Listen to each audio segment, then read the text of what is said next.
અને હવે ગ્રાફિક્સના માધ્યમથી સમજીએ કે ક્યાં ક્યારે આ હુમલા કરવામાં આવ્યા. તો ઈરાન પર અમેરિકાના તાબડતોબ હુમલા જોવા મળ્યા અને સતત ત્રીજા દિવસે ઈરાનના સૈન્ય ઠેકાણાઓને ટાર્ગેટ બનાવવામાં આવ્યા છે.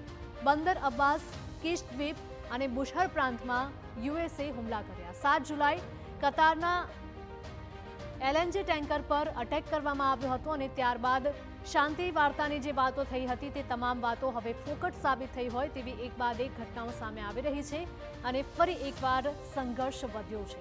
4 ભારતીય સહિત 29 ક્રૂ મેમ્બર્સને સુરક્ષિત રીતે તે જ સમયે બચાવી લેવામાં આવ્યા હતા, પરંતુ હવે હોર્મુઝ સ્ટ્રેટ છે તે સંપૂર્ણપણે બંધ કરવામાં આવ્યું છે અને જો કોઈ જહાજ અહીંયાથી પસાર થવાનો પ્રયત્ન કરશે તો તે જહાજો ઉપર હુમલા કરવામાં આવશે.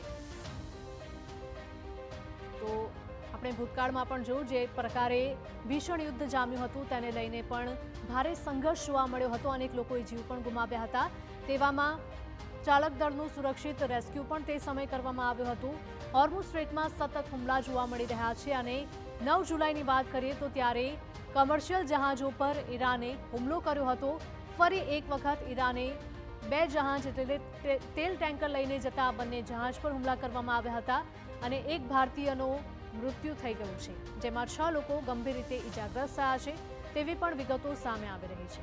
જહાજમાં હાજર 8થી વધારે લોકોનું રેસ્ક્યુ કરવામાં આવ્યું છે. 12 જુલાઈ એટલે કે સાયપ્રસના ધ્વજવાળા જહાજ પર ઈરાન દ્વારા હુમલો કરવામાં આવ્યો હતો અને હુમલા વખતે જહાજ પર 11 ભારતીય નાવિક સવાર હતા અને તે તમામના જીવ ઉપર ખતરો તોડાયો હતો.